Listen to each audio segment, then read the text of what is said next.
Hello and welcome everyone to another episode of the Cultured Nerd Podcast. This week we have a special episode for you. We have Steve Cardenas. He's an actor, he's a martial artist, and he's a Power Ranger. Everyone knows him as Rocky DeSantos from the Power Rangers, from the Mighty Morphin series, all the way through Zeo, and even the movie. He did have a brief bit in the Turbo movie, but then for whatever reason, they ended up going with a character that no one really agreed with. So we're going to talk to him about Power Rangers. We're going to have a lot of fun today. And let's just sit down and let's talk to the Red Ranger.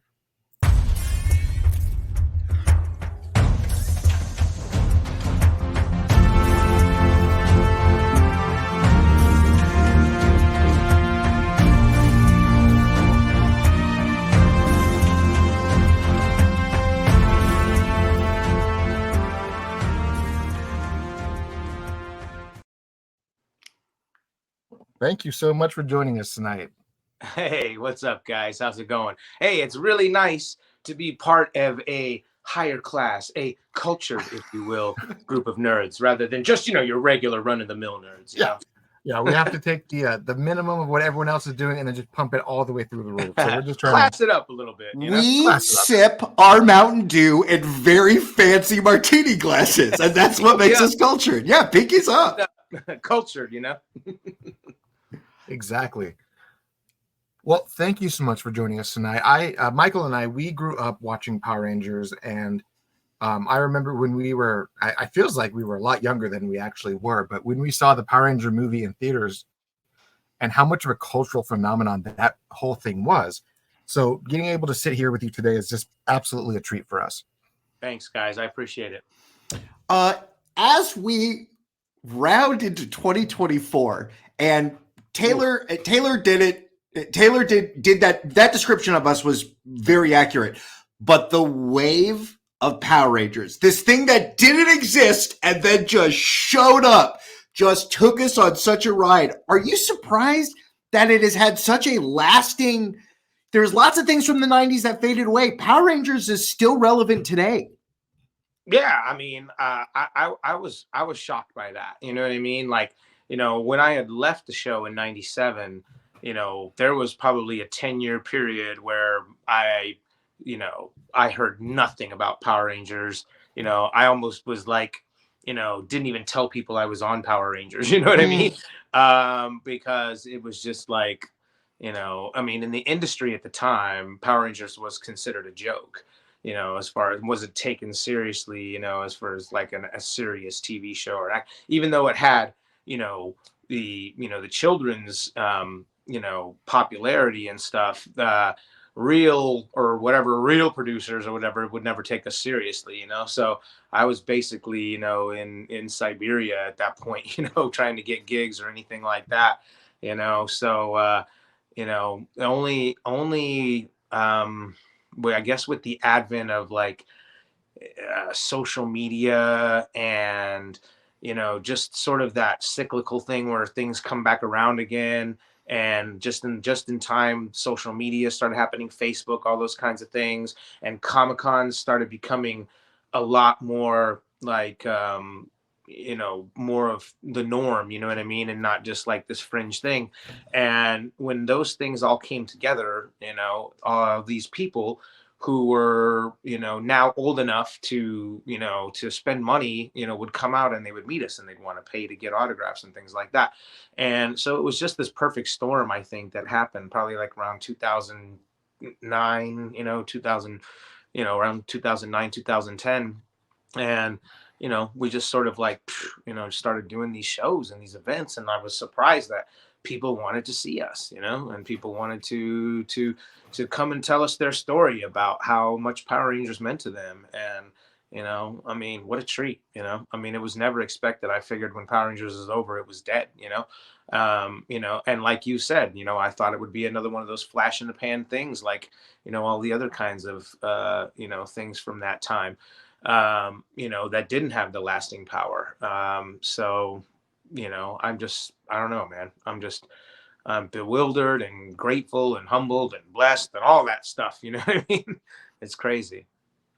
But one of the things that I wanted to ask you about, and this was actually something my family I married into a very big Mexican family, and when I told one of my cousins that, hey, I'm interviewing the Red Ranger, he was like, I want to know if he even for a second had thought what kind of impression it would have on the Latino community being a ranger that they could identify with at that young age. Because he said he never had once considered, in the first season, it was always very stereotypical, very just cut and dry for everybody. And then as soon as you came on and they kind of shaked up the cast a little bit, he said there was a Power Ranger, one of the biggest shows on the planet, that I could now identify with because of his last name. He was Hispanic. He was one of us. And he's like, Yeah. I got to tell my mom, like, there's a Mexican on the Power Rangers, even though you're not Mexican, but he was like, there was a Mexican on the Rangers.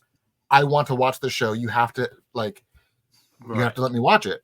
What? Yeah. Well, actually, I am Mexican. So, yeah. I mean, well, yeah, I mean, I yeah. was always in the impression you were Puerto Rican and Spanish. My so parents are from Mexico. Yeah. Oh, perfect. So yeah, so I mean, technically, I am Mexican, Yeah. but in the beginning, they never really touched on it that much. You know what I mean? Mhm. Like they gave me my name was Rocky DeSantos, and they there was never really a lot of talk about it. I think more in Zio they touched on it a little bit more. You know what I mean? Sort of talking about our culture a little bit, but yeah, I mean, so.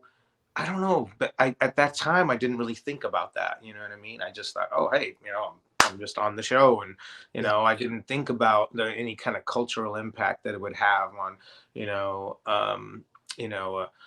anyone or any community, so to speak. So I don't know. I just sort of ran with it, But like I said, I think in Zio they touched on it a little bit more. They tried to show our culture a little bit.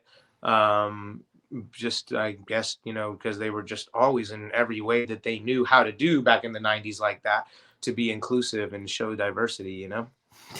Yeah, and it was very kind of a new concept for a lot of just media in general because I mean, nowadays cultural diversity is a huge thing, but it wasn't until, like you said, in Zio, I think it was that introductory period between the two shows where they said, okay, here's the crystal, we got to travel through time, and now we're going to introduce every character's like bloodline and track down their ancestors to find their crystal.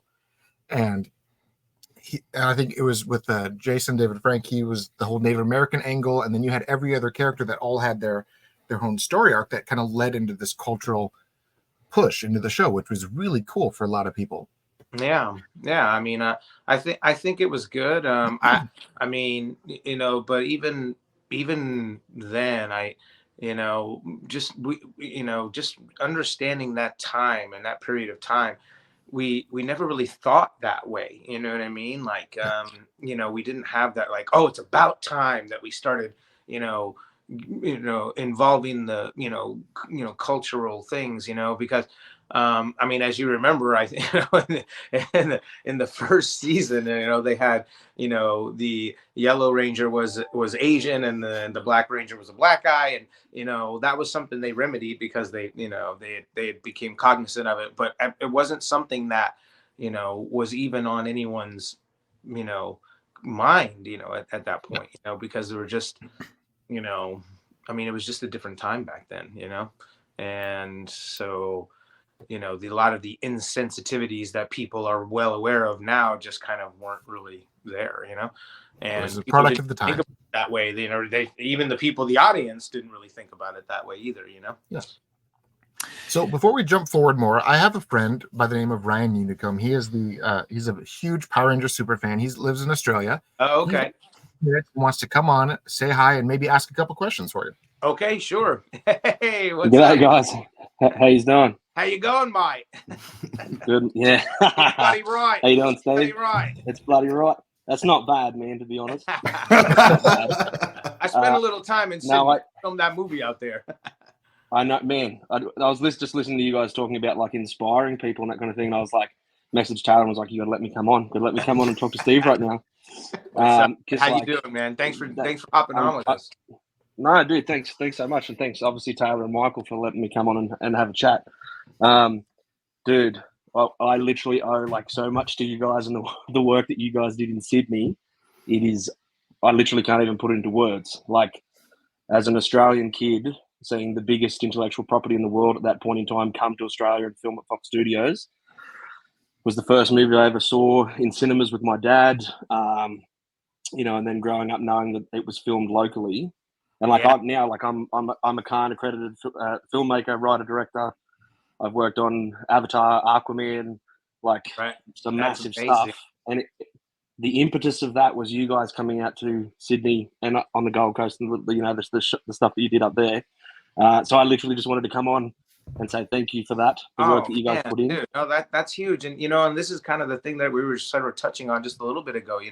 We had no idea, the impact, the lasting impact that we had on people. You know what I mean?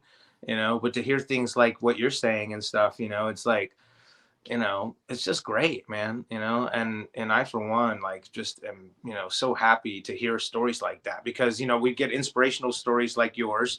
And then we also get other ones where people are like, hey, you know what, man, I had this really rough childhood growing up. And, the home environment was not good, but every day we had a 30-minute escape, and that escape was the Power Rangers, man. And I just wanted to come up and say to you that thank you for that, and that kind of stuff. And, just to hear those kind of stories, man, it's like, that's the kind of thing that makes me want to keep going out there, keep meeting the fans, try to give back as much as I can, because everybody's been so supportive over the years, and it's just incredible to me. So thank you, mate. I appreciate that. Oh, dude, even the impact. Sorry, go ahead. I was just going to say the impact on our local industry was huge and long lasting, because it was lucky for you guys, we ended up being there twice as long as we were supposed to be when it was at least for the workers back then, because it was like we were supposed to be there for maybe 6 weeks, and we ended up being there for almost 4 months. Where did Ivan Ooze, that downtown mall area? Obviously, that's Australia. Where in Australia was that? Where? You mean where did we film everything? Well, I'm just talking I remember the whole movie, but there's that scene where Ivan Ooze goes downtown and he's like an old-timey wizard, ice cream. Yeah, he's step right up. Where was that boardwalk? Right. He was dressed up like the wizard. Yeah. It's like Central Key. I'm not Central sure where Key they shot that part, because they didn't shoot that part with us. We weren't actually there when they were filming that. But a lot of it was filmed all around Darling Harbor. That, so I know that whole area, and again, the landscape has probably changed a whole bunch now. I think even the monorail that was in the movie is no longer in Sydney anymore. Yeah.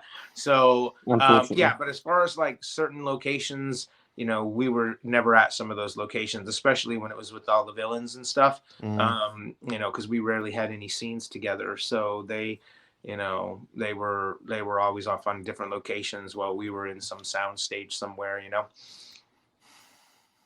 Well, that soundstage, the soundstage in Queensland that you guys shot the pyramid stuff, that was the biggest indoor location in that state, and literally until we filmed Kong Skull Island 4 or 5 years ago. Wow. Yeah. Well, and the thing is that whole studio at that time had just been built. And so I think we were one of the first movies to film inside there. For sure. I think it wasn't that long after you guys left that the Phantom and stuff started to ship in. Billy Zane's Phantom movie came in. Yeah. That's a great set. If they shot that cave set there, that's an amazing set. It's so funny because you're touching on so many things. That Power Rangers is this amazing umbrella for not only science fiction, with literally ray guns, right? Laser pistols and stuff. But then you also have the martial arts aspect of it. Yeah. You also have a fantasy element to it. That is, whether that be the fact that Zordon is a Merlin, you know what I mean? Whether it's hero's journey stuff, but then you also have the giant robot part of it. Yeah. Well, dude, you're hitting on everything. You know what I mean? People used to sorry, I didn't mean to cut you off. No. Oh, it's people would be so what do you think it was that, just that made the show so popular and stuff like that? What was this lightning in a bottle? And I would always say to people this, okay? Imagine you're a 5-year-old. You turn the TV on, and the first thing you see is a giant explosion, And then you see all these people in different colors running. You got all these bright colors and robots and monsters and lasers and martial arts and rock music and dinosaurs and robots and, just aliens and the whole thing all packed into a 22-minute episode. And how could that not be stimulating for a 5-year-old? You know what I mean? Like, what wouldn't suck you in, And then on top of that, just to see a whole group of different people that get along and, they always put a little good message at the end. I mean, it was like perfect. You know what I mean? Like, I don't think they could have come up with a better way for a kid's show, a live action, superhero kids show like that wasn't a cartoon. I feel like, they nailed it. I don't even think they knew what they had either. They had a pretty good idea, but they didn't know it was going to be as big as it was. That's for sure. So I remember when the show first came out, I was pretty young at the time. And I remember the how do I put it? The craze that went from like everyone had to have this toy, the lines were out the doors, everything was sold out for months. And it was almost like Star Wars, where they didn't realize 100%. What they had. It came out and they're like, okay, this is going to be great. Cool. Kids might like it. This might be a big thing. And it literally took over the country. And they were like, oh, we weren't ready. We didn't prepare this much. We didn't have this much merchandise ready because it's the hottest thing that will ever exist the next 5 years. And we don't have it. We don't have anything ready. Yeah. You came onto the show shortly after that initial craze. And you came onto the show as the new craze came about when they had the White Ranger and all the changes with Lord Zed. And then they ramped up into the movie. And the movie took everyone by storm again because Super Sentai was the Japanese original show and everything was kind of spliced with your guys' footage and the Japanese footage. And then the movie came and you're like, we're going to do everything from the ground up and design the costumes. We're going to make our guys sit for hours getting these suits on and we're going to just go nuts with it. And Ryan and I were talking about this the other day. There was a lot of stuff that was actually cut out of the movie just due to maybe it was budget, maybe it was time, but there was entire sequences where there was plot lines involving what was it, Ryan, you said? I just remember the stuff with like, is it Marissa Haggerty? Is that her name? Marissa Haggerty. Yeah, well, yeah, like what I was talking about when temples I was earlier. That we were supposed to be there for like 6 weeks to 2 months, and we ended up being there for almost 4 months. It's because we had filmed almost the whole entire movie, and then we went on Christmas break, and then when we came back, production sat us down and they said, "Hey, look, we don't like the way the movie's turning out. We don't like the story, so we're going to reshoot things." And we ended up reshooting the whole movie. But during that time, at first, the girl who's in the movie that plays Dulcia, that's Gabrielle Fitzpatrick, right? She's an Aussie, just a wonderful human being too, just so nice. I mean, she's here and she lives in America now, but she's great. So she was originally hired to be Dulcia. And then right before we started shooting, she had got really sick and had to go to the hospital. And I think she ended up having like some kind of like surgery that she had to have. And so naturally she was out. So hastily they, quickly hired a replacement for her. And they brought in Mariska Hargitay. And that was a big deal at the time because she was Jane Mansfield's daughter. Jane Mansfield was a big Hollywood, starlet from the 50s and the 60s or whatever. So she was Jane Mansfield's daughter. And so we're like, oh, cool. This is so cool, kind of thing. And we shot a bunch of stuff with her and it seemed like it was okay to us, but they had a whole other like this story, where they had Dulcia hung out with this like crazy, like anteater looking type creature. And, we shot all of these martial arts training sequences in these Japanese gardens. And there was just all kinds of stuff that just was like, wow, and then so whatever reason they I guess they didn't like how the film was going. They didn't like Mariska for whatever reason, so they got rid of her. And by that time, Gabrielle Fitzpatrick had been healed, and so she was ready to come back on. And so she took her role back, and I mean, I don't know, what they didn't like about it, but I thought some of the stuff was pretty cool, and I wish they could have kept some of it. But they ended up reshooting a bunch of stuff. But the script had went through a ton of changes, during that time. Even while we were shooting, every day we were getting new script changes, So it was never ending. It was constantly evolving. So you technically shot 2 Power Rangers movie. We One did. that never saw the light of day. Yeah, I yeah. would love to be able to get a hold of that footage. I know that there's footage out there, or there's still footage out there of all the stuff that we were doing with Mariska Hargitay as Dulcia. You know, they even showed, I think Jimmy Fallon had her on one time and showed the picture of me and her standing across from each other when she was talking about how she got fired from Power Rangers. I don't know if you guys ever saw that. Yeah, I've seen that. Yeah, but It's you know, it's a very special skill of mine. A what's very that? special skill of mine to be able to track down unreleased footage, and Taylor will tell you, attest to this.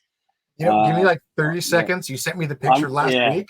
Yeah, I will- I'm connected. I will pull it up. Connected enough to track down. It's a very special skill that I've acquired over the last So decade you or have so. footage from some. I don't currently, but I have leads to maybe track some down. This Ew. is like Yeah. UFO videos. What do you know? How much information do you have? Oh my god! Well, hey, mate, if you get that, make sure. I would love to see Yeah. that, because I think a lot of people would love to see that.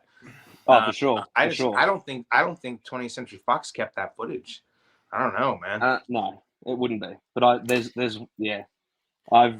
But I mean, Here's one of the Taylor will photos that attest you to this. sent me some of that last week. stuff on the video somewhere. You know what I mean? You know, Yeah. just for the editing purposes and stuff. Well, yeah, those are the pictures. Yeah. Yeah. Those are the pictures that some of the stills, those were, you know, I had gone down to the 20th Century Fox, you know, the Nakatomi Towers from Die Hard, that building, which is the 20th Century Fox building in Century City when I lived in LA. And I went down to the archives and I pulled a whole bunch of those pictures, a bunch of these old ones that you see right there, and a bunch of stills from the movie. I mean, they gave me like literally like 200-300 pictures they let me take. Man.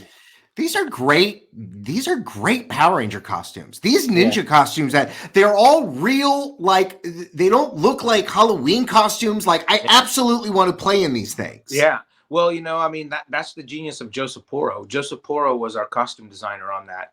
And, you know, he was the one who did all of the costume designing for Stargate. So the movie, the one with Kurt Russell and James Spader. So like just the quality of what this guy came up with, the design he came up with for the movie suits too, the armor, you know, I mean, like the guy was a genius, man. You know, I thought he did so fantastic with that, and I feel like that dude don't get enough credit, you know.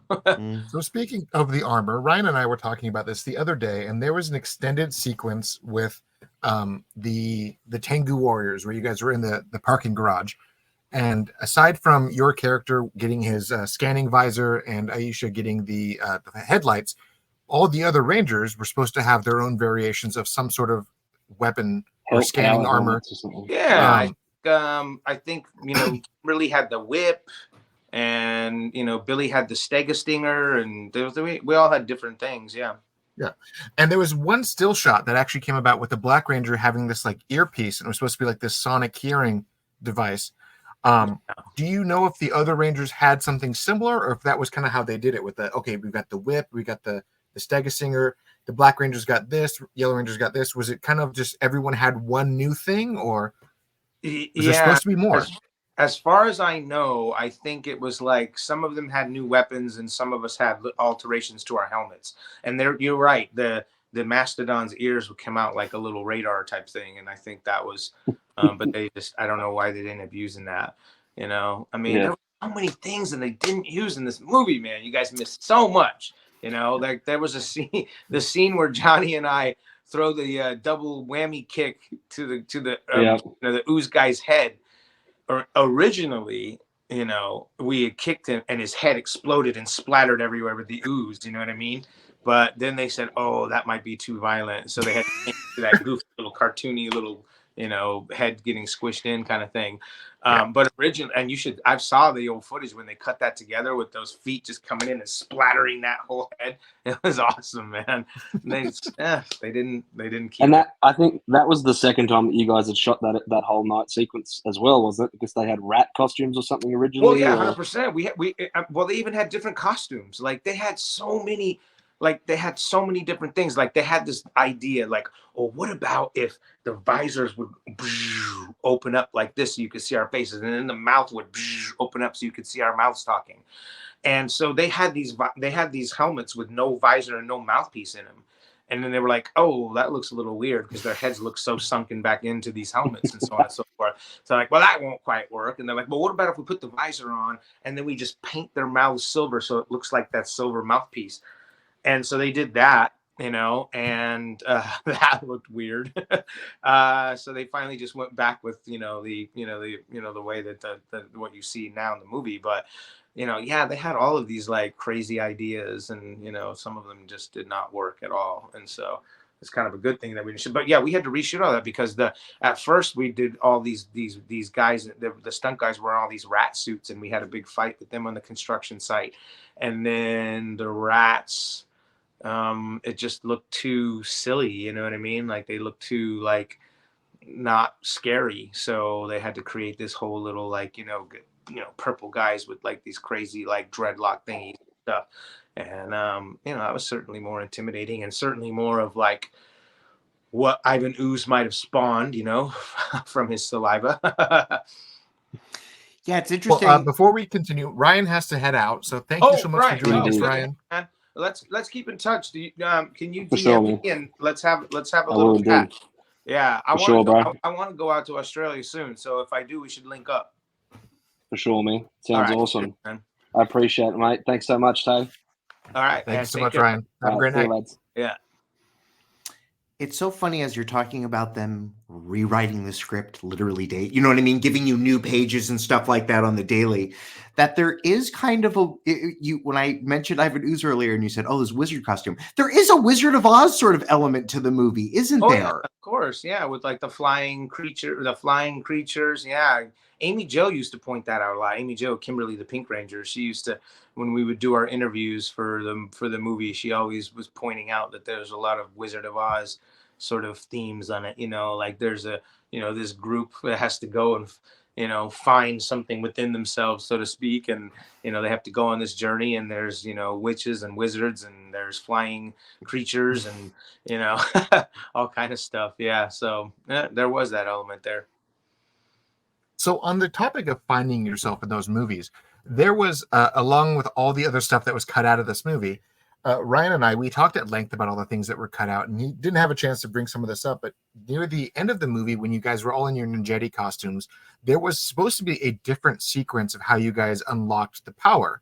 And it was supposed to be kind of like a vision quest for each character, where they had to face some sort of trial to overcome themselves or their fears to then become worthy of the power.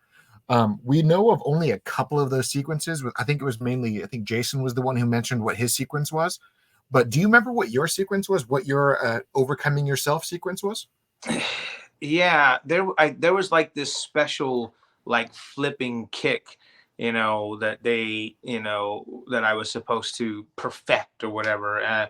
And that again, all this stuff is all, I don't know where it is. It's all gone. But there was these, I think like Dulcia was like holding up like this like bone or something like that. And then I would have to backflip and kick and break it, and until I was able to get that, I wouldn't be able to get, there were weird things, I remember, I think JDS was like, trying to walk across these poles or something like that,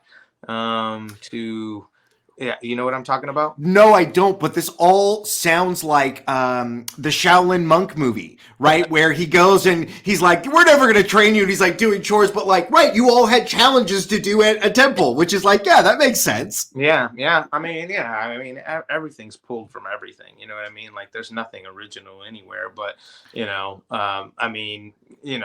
can still pull a bunch of stuff and still tell a good story. But yeah, I mean, yeah. A lot of things that we did in that movie sound like something else, that's for sure. But that also speaks to the wonderful blender that is Power Rangers. Of anything, it is drawing on so many things. I mean, it truly is. It encapsulates so much, yet it is its own genre of itself. You can see how anime is involved in it, especially with its Japanese roots. But Power Rangers, it still is its own flavor of ice cream. Yeah. I mean, You know, it's like when Haim Saban like first started seeing Sentai, whenever he would go to Japan for, you know, whatever, because, you know, I don't know if you guys know how Haim Saban and Shuki Levy got their start, but they used to write all the children's theme songs for all the cartoons that we watched in the 80s. I know, like Inspector Gadget and Rainbow Bright, and, you know, like all I can't remember, like I'm drawing a blank on all of them, but they did all of those, you know.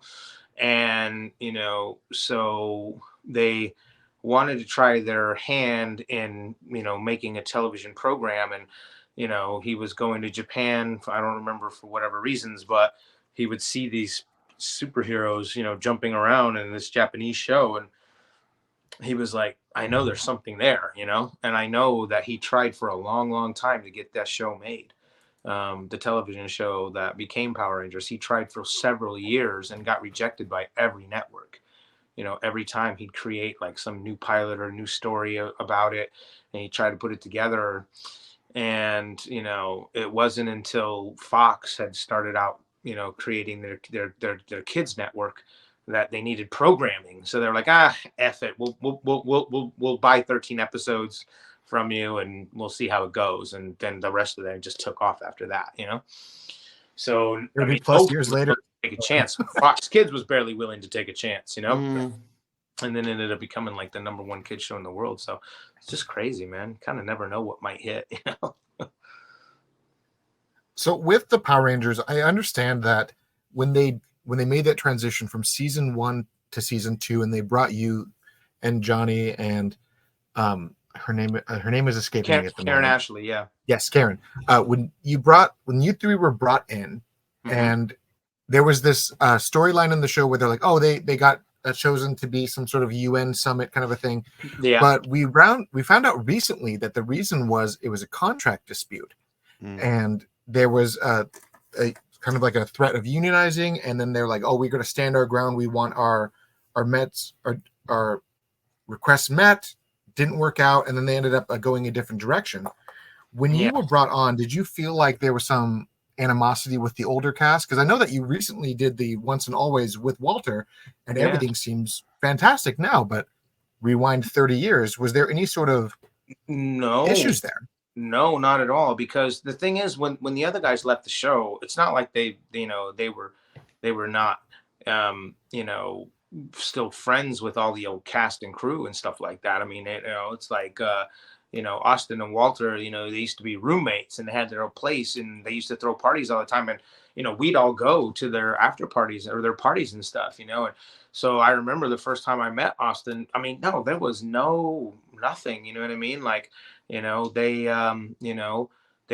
had, you know, made their choice. They got kind of screwed over a little bit. But they had, you know, they knew it wasn't our fault. You know what I mean? They weren't bitter at us. You know what I mean? Like, they were nothing but cool with us, and always have been. Like, they've never had, none of those guys ever had any issues with us. You know, I even Twee Trong and I even had an acting class together, like a couple of years after.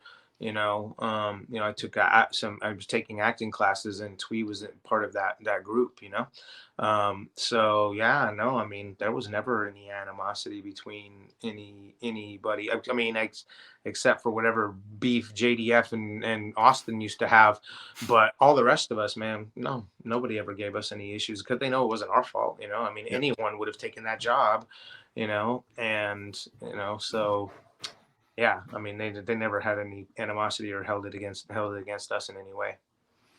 That is awesome to hear. Taylor, yes. I have a series of questions, of lore questions, but not necessarily lore questions. The Power Rangers are superheroes, but when I was a kid, I never looked at them like that. They were something bigger or different. Do the Power Rangers, when you are chosen, you have a morpher, does the individual human have superpowers? Now, sometimes they do in later shows. Did you ever feel that it was when you morphed, then you were in the superhero mode, or you were always, I think the show does a great job of being like, no, it is your brain that is the important part of the character. That's what drives these action. But did you also physically have powers? No, our characters, we just had like these martial arts skills, and then our power was enhanced by the power coin and the suit and stuff. So Spider-Man pre-Venom said, I had a hard time picking up a beetle, and then when he gets Venom, he can like pick up fire trucks. oh, What is the strength of the Power Ranger suit? Is it enhancing those abilities, or do you think you could lift up a small car? well, I mean, I think the premise of it was that the power coin that you had the strength of that animal, you know what I mean? So however strong a T-Rex was, that's how strong I was, suit kind of thing. So that's really what the power was, I believe. So as strong as a T-Rex was, but if you can put that into human abilities, then that's how strong we were. If you're as strong as a T-Rex, you absolutely could pick up a car. And there should have been more scenes of you picking up cars. Yeah, well, if they had a budget that could afford to mash up a bunch of cars, they probably would have done that. But yeah, it makes me so sad to hear in hindsight all of these, even though the Japanese show had moved on and had held to that we didn't go further with the suits, because here we are in the movie, you're talking about all these great add-ons, but yet because of the budget and because of the television show, we're forced to now match something to whatever the Japanese footage is that's coming in. Well, right. Well, I mean, they had to. I mean, nothing about this, the anything in the movie was canon, so they couldn't use any of it. Plus, those suits, as cool as they looked, only lasted about 4 or 5 fight scenes, and then they were totally wrecked. Wow. So, and each one of them cost about $10,000 to make, and so $10,000 in 1994 was a lot. You know what I mean? Like the TV budget certainly couldn't afford that. I mean, the movie could afford it, but they spent quite a few $100,000 building like 6 suits for us. They had to have one that was just the hero suit that was like never got messed up in any fight scenes or anything like that. Then they had to have 4 or 5 for the stunt guys. And they had ones that they had to be able to chop up and be able to put wires through and all that stuff like that, and each one of those things costs about 10 grand. So when you take that, time that by 6, $60,000 per ranger, you know what I mean? And you've got 6 rangers. I mean, I don't even know what that is. So, 60,000 times 6 it's a lot though. Yeah, but that's why there's only one Superman suit, and they can mess it up as much as they want because they only got to make one Superman suit. Yeah, yeah. Well, I mean, I even the Superman suit, I'm sure they had more than one. They had to. Yeah. You know what I mean? Like, you can't just risk having one. And if something happens to that one, they need to have backup. So even I just meant it's way cheaper to make 10 of one Superman suit than the 60 Power Ranger suits of here's camera quality, here's mid quality, here's something we can kick and light on fire in a garbage in the parking lot if we need to. Yeah. I mean, yeah, but that's like they couldn't the TV show would have never been able to afford to continue to do that, and then nothing would match. If they had to go back to any old Japanese footage, it wouldn't match. So that's kind of the reasoning behind that. But they just wanted to tell a separate story, and they wanted to do it just over the top because they had the budget to do so, because 20th Century Fox was backing it. So that's why you got those suits, and that's why they couldn't carry it over. So what was it like transitioning off of the movie and having this whole new subcanon that now existed, and then going back to the TV show and essentially telling the same story but with a slight tweak to match with the old footage? Because instead of Dulcia, you had Ninjor. Mm-hmm. And you had, so on one hand you have this one girl who's like Lady Tarzan, awesome, super like iconic looking character, and then you have this almost like 50s announcer coming out of this blue armored guy. What was it like to essentially retread the same territory with the same Megazords, the same overall designs, but in a whole different way? Yeah, well, I mean, it was essentially the same story, but they just they just used, I mean, you know, we just retold the same story real quickly in a couple episodes, I think, to make that transition be shown, because you know, the had to assume that maybe some people never saw the movie, or you had to assume that some people only saw the movie and never saw the show, so they had to retell the story.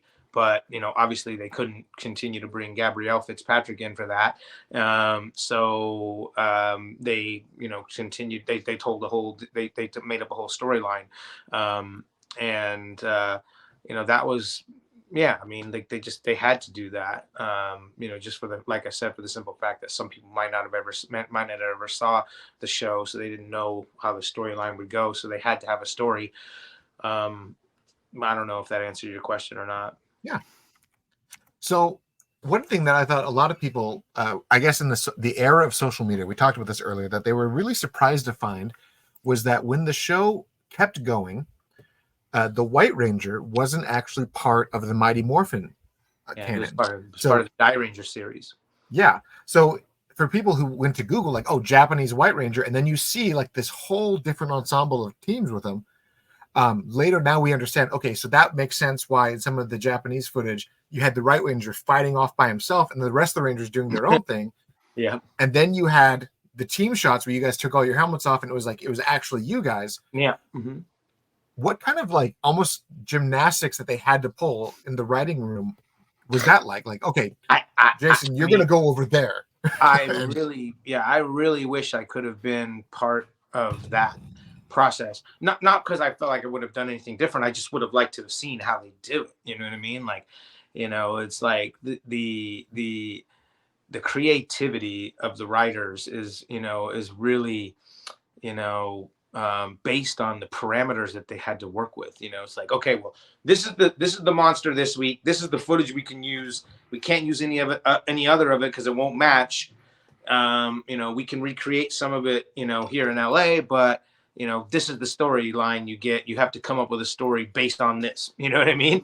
So they were working in a very, very, very limited like realm of, you know, and so the stories, you know, I just hats off to the creativity of the writers coming up with, you know, different things all the time. You know, you just don't really realize how much that process went into that process, I could imagine. So as the show continued, and then you guys made your transition from Mighty Morphin to Zeo, and then you changed everything, and you went from the Red Ranger to the Blue Ranger. We understand that the second movie came about with the Turbo movie, and that movie was actually canon. So they made sure that when fans saw the movie, you would see the next episode of the show, and they would show scenes from that movie. Yeah. But very notoriously in that movie, in the opening sequence, you got injured, and there's been this online discourse of if you were wanting off of the show or if there was a contract dispute. What exactly happened? Why did Rocky take a fall and then get replaced? It was a little bit of both. I mean, you know, there was definitely it was sort of the same kind of contract disputes that the original guys were having, you know. But at that point, I had already shot 125 episodes. I already did the feature film. We'd done all the promos for them and everything like that. And so I felt like it, you know, we could have asked for certain things in our contract that they just didn't want to give us. And so, you know, I just felt like, you know, enough was enough for me at that point. You know what I mean? But, you know, I always say, I am so grateful to, you know, Haim Saban for giving me that gig, because, you know, despite however it ended when I left the show, you know, if it wasn't for him, I wouldn't have the life that I have now. You know, there's no question about that. So I will always give that man his credit, you know, and give credit where credit is due. I mean, the guy was smart. He was a genius. And, you know, I always, you know, have nothing but the utmost respect for that guy. But yeah, I mean, at the time when you're feeling slighted in some way, you know, you just feel like I don't want to be in this environment. So that was the reasoning for leaving. But, you know, sometimes you don't always think things through when you're a 22-year-old kid. So you're like, you know, in hindsight, I guess I wish I would have stuck it out, you know, just from the fan perspective. But I didn't know that there was going to be fans still, you know what I mean? Like, yeah. I could sense that the show was dying off even at that point, or so I thought, and so I just opened up my martial arts studios and started running that whole side of my, life. Is going back, which is what I was going to do before I ever detoured and got on Power Rangers in the first place. So I had a Well, backup plan. I didn't just leave and be like, I don't know what I'm going to do, well, thank you for bringing martial arts in a really broad way to a bunch of people, kids in the Midwest and stuff like that. I mean, there are lots of aspects of the show. The kicking ass has always been one of the best parts of it, and the stylized nature of it. And I understand it is not real combat, but it flows so well. How much of you as an actual martial artist do you get to say? What was choreography like? Well, so I had never done any acting before. This was my first gig. I went to one audition in my whole life, and that was it. It was the Power Ranger audition. And then I got the part. So I was a martial artist and a gymnast. And, one of the things that part of my martial arts training, because we were part of what we call the demo team, where we would go and do demonstrations. We do demonstrations at malls. We do demonstrations at tournaments and things like this to get people excited about wanting to come join our studio, our martial arts studio. We had like some of the best fight choreography, around, and so we used to do all these demos all the time as ways to get people to come and sign up at our sign up classes. So fight choreography was something that I knew quite a lot about, you know what I mean? Because we used to do all these, choreographed scenes that we put together for all these demonstrations all the time. And, so much so that we were even part of like a competition team that would go to tournaments and do this kind of stuff. So that part was the easiest for me. And one thing I was really happy about when I got on the show was that the stunt coordinator, which was at the times was Jeff Pruitt and later Koichi Sakamoto, they gave us like carte blanche, man. Like they said, if you have an idea or a plan of how you want this fight scene to go, just run with it. When the stunt guys can follow your lead and so on and so forth. So that part of it was all very easy for me, but it was the acting part that was not easy for me. I felt very cardboard and very stiff in the beginning. I definitely got thrown into the deep end when I got hired on that show. But they hired Paul Schreier, who played Bulk, Bulk and Skull. He was like on the side, who was my acting coach, you know what I mean? So off camera, on camera, he was the school bully, but then off camera, he was like, okay, say this line like this, do this like this. So he really helped me, kind of develop my character, What is the Red Ranger or Rocky the Red Ranger? What is his martial arts style? Well, it was Taekwondo, you know what I mean? I think he would, and I think that we never really, said the kind of styles that we used. We just sort of like we just used the generic word of martial arts, and if we said karate or anything like that, we would use it very generically, you know what I mean? Yeah. Specifically, I was American Taekwondo. That was my style. Power Rangers was MMA before MMA, because now an audience is so used to seeing what is the most effective move here. And we see a hodgepodge of things where, whatever looks good for this scene, throw it in there. If you could do it, let's do it. Yeah. Yeah. I mean, there was a lot of that, but, I had while I was on Power Rangers, I started early getting introduced to Brazilian Jiu-Jitsu, and I was like, well, this is awesome, but it's not really going to look very good on camera. And it didn't, I mean, you have to get really creative with the jiu-jitsu in order to make it look good on film. And I think that the John Wick movies did pretty well with that, and Black Widow, and, Iron Man, how she was really good with that kind of stuff, with those little acrobatic flying, submission stuff.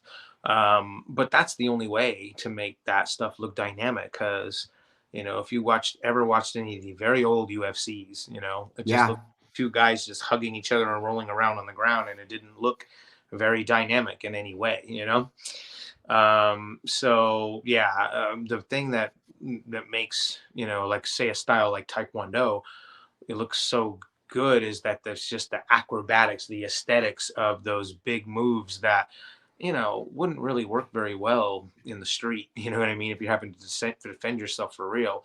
But they're just so aesthetically pleasing on camera, So that's kind of, why we did more of that stuff, the acrobatic stuff and the high flying stuff. But I think it influenced a lot of young kids, which then became wrestlers. Because if you look at wrestling in the 90s, it was all backyard, hardcore. Now you look at the stuff you're doing, it's like, these are amazing acrobats, people that are doing phenomenal Power Ranger-like stuff in a ring. Yeah, like I said, everything evolves, man.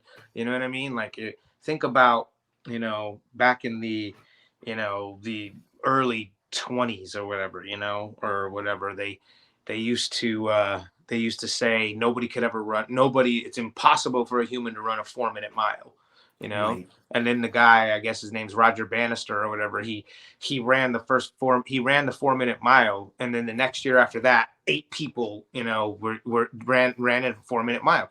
It's like somebody just needs to see it done, and then they know it can be done. You know what I mean? And that's that's how everything, and that's how everything evolves and gets better. Somebody sees something, and then they can go, I can make it this, I can add this, and I can this, and it keeps evolving and getting better and better. And some of the things that some of these guys do now, some of these, especially some of the stunt guys from Power Rangers and stuff, some of the acrobatics and the stuff that they do. I mean, they were doing that back then too, but it's beyond now what these guys can do, and it's amazing. So I love seeing that evolution, and and then all it takes is somebody seeing one person do it, then it's possible, and now you see, and then now you can't even get on the Olympic team if you can't run a 3.5-minute mile, like that's, so it's like that's I don't know, that's my 2 cents on that, I guess. But well, it's why we need UFO disclosure. They need to let us know that UFOs are real so we can start building them. Taylor, do your question. All right. So as we round out our last few minutes of our hour, I wanted to bring up Power Rangers Once and Always. Okay, sure. The 30th anniversary special that Netflix produced as the culmination of the show. What was it like getting that call and being said, hey, we're doing this anniversary episode, this movie, and we're going to do some crazy stuff with it. We're going to bring back Rita somehow. We're also going to give you a full CGI Megazord, no guy in a suit this time. What was it like being a part of that big movie event? Well, I mean, do you know how like you guys get nostalgia when you talk about Power Rangers and when you watch Power Rangers full episodes and stuff? Imagine stepping in and seeing the juice bar the way it looked 30 years ago, or stepping in and seeing the new updated command center, but I mean, but all the familiarity was still there, I mean, it's like that, and the nostalgia came back for us, I mean, like so many memories and so many things, like, oh, remember this, remember that, like there was just so much of that. And I mean, I was so happy. Like, I was so happy that they had decided to bring me back as part of it, and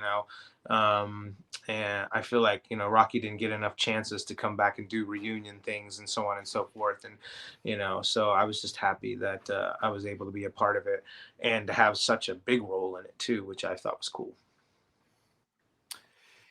They nailed so many great things in it. The action, like there's a part of that makes me so happy. I think that one of the beautiful curses of the show is it for kids or for adults? And anytime they push it too far this way or this way, it doesn't work. There's this weird happy medium it needs to be. And I don't know. Some shows are more successful at finding it than other ones. Yeah, right. Yeah, I mean, well, you have to stay true, to what, originally made it as exciting and as great as it was before. And there's undoubtedly a part of that was the camp the campiness of it, you know. So as much as if you try to make something too serious that used to be campy, you know, some people are excited about the idea and the concept of it, but then you watch it and it doesn't hit home the same way because you're missing that element, even if it's on a subconscious level. You know what I mean? So, you know, I feel like they did it right. You know, they listened to the audience, whereas like in some of the other reunions, they didn't really listen. You know, they brought people back, but they really brought people back to prop up the current cast. You know what I mean? And I don't necessarily know that that's the way, you know what I mean? And it was like, I remember when we went back for the 25 year for the Super Ninja Steel, I remember the producers sitting us down and going, you guys are here. You got to make the cast look good. You know, you can't outshine them, you know? And then I'm like, I don't know why you wouldn't have us then. You know what I mean? Right. Like, at this point, we're just background extras if you're doing it that way. You know what I mean? Like, you know, so to build up that current cast, I mean, you know, like, I don't know. Like, I feel like they, you know, if we're going to bring people back for a reunion, you need to bring them back and tell a story about, why these guys are here and why it's important and so on and so forth. And I feel like they could have done that more in some of these reunion episodes, but with this particular one for the movie, they really brought it back. But the reason is because we weren't having to try to compete with a current cast in any way. And we were able to just tell a story about, hey, here's the Rangers years later still doing their thing, so to speak. And they also have other aspects of their life and have grown up now. Some of them have kids, some of them are married, some of them have this, some of them do other jobs and so on and so forth. But when it comes time to protect, they're ready, so to speak. So that was sort of that storyline. But, you know, they still kept a little bit of that goofiness in there. I tried to bring some of that in a little bit as well.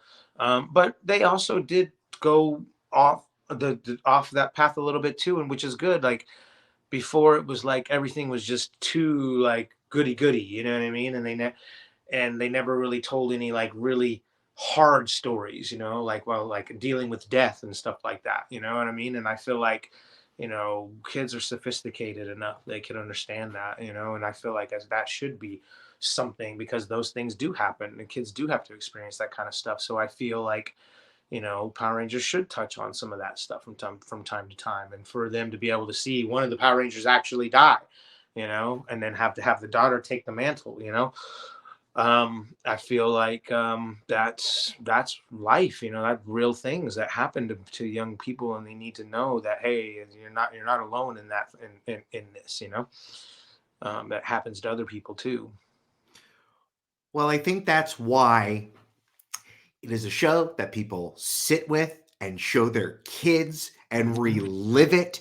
Yeah. And these moments are with people and their happy times and their sad times. Yeah. And there is a je ne sais toi. There's a specialness to all of this, because it for whatever reason, it you know, even now talking about all of these things, I hope that they make more. I hope we get to see you again. I hope that they stir the pot. I hope they do too. I mean, you know, Hasbro put a lot of money into attaining the franchise. So I hope that they'll continue to keep pushing it, you know, because there are a lot of stories to be told. If you guys look at the Boom Studio comics that are out there, they've got some phenomenal stories, some great stories in there that aren't violent, like aren't crazy violent or aren't too dark in any way, but they're also keeping up with the modern times and stuff, and they're portraying us in a more of a modern light and things and so forth. I mean, there's so many great stories that could be told. They could create storyline after storyline after storyline with this stuff if they just, you know, kind of choose to pull some of those stories into the mix. You know, I feel like you know, there's a lot that could be done with this show, and I hope they'll continue to keep it alive, because I mean, think about it, you know, 30 years later and people are still buying the newest Hasbro toys of us from 30 years ago and our faces on them, you know, and there's a market there. Taylor has shelves filled with this stuff. I mean, for Ranger helmet right there. For sure. You've reached a stage. Everyone wants to tell you and talk to you and meet you and tell you about their experiences with the show. What is your schedule like? Where can our audience follow and find out all about you? honestly, I mean, the only platform I really mess with anymore these days is just Instagram, which is my name and then PR at the end. So Steve Cardenas PR for Power Ranger. And that's where I post up every week about where I'm going to be, you know, because I travel around all around the world, but mostly more now domestically. But you know, I travel all around the U.S. and different every weekend. I'm in different cities. Either I'm doing like comic book store events, special private signing events like that, or I'm doing Comic-Con.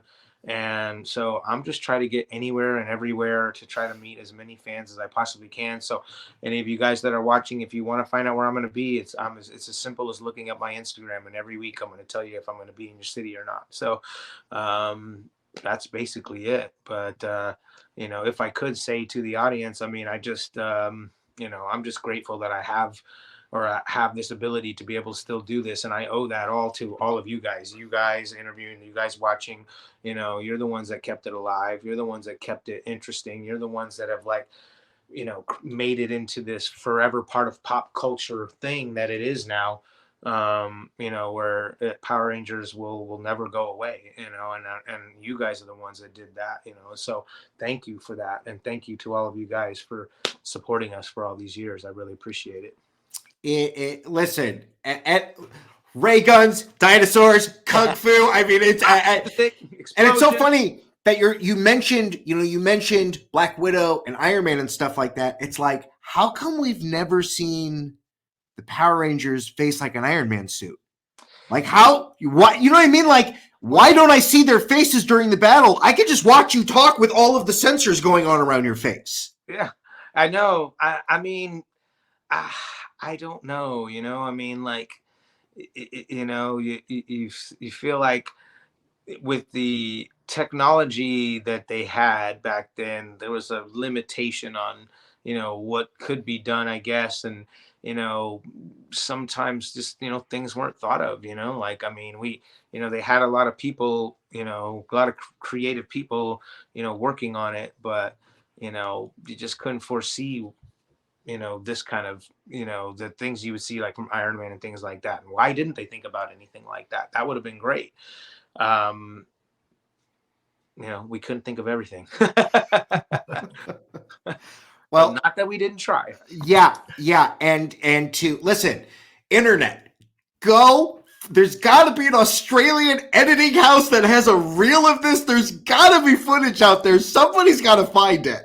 I mean, honestly, man, that stuff's in 20th Century Fox archives or 20th Century Fox dumpster bins. You know what I mean? Like, yeah. Keep the footage. I just don't think that there's any way to get that stuff at all. Because if they would have had it, then they would have put it on the Blu-ray. You know what I mean? Like, why would they have shown all those deleted scenes and cut scenes and reshoots and stuff? I mean, there's a whole nother damn movie there. Yeah. You know? So, well, thank you so much for your time. Hey, thank you so much. Thank you for spending our evening with us. Thank you for sharing all of your stories. There's you know, there's so many things we would like to get your insights on and things like that. So thank you for spending time, because there's also a million more questions. Oh, sure. Well, maybe we can try to do it again another time, and we can do part 2 or something. Wonderful. Yeah. All right, cool. Thank you, guys. No problem. Thank you again. Thank you for being here, and thank everyone at home for patreon.com/theculturednerd. Thank you so much for keeping the lights on. Thank you for allowing us to do this and bring this wonderful content your way. These are all of our wonderful patrons that help us out each and every week. Thank you so much. Your host has been Taylor Murphy. I am your co-host, Michael Santel. Our logo is by Jose Navarro, and our intro was by Taylor Murphy and Jay Stu. If you have your cell phones, whip them out. Take a picture of this. It's a silly thing to say in 2024, but please like, comment, subscribe. Let us know what's on your mind. What would you like to see out of the Power Rangers? What should we plug Steve Cardenas in next? Thank you so much for joining us, and we'll see all you kids and cats next time.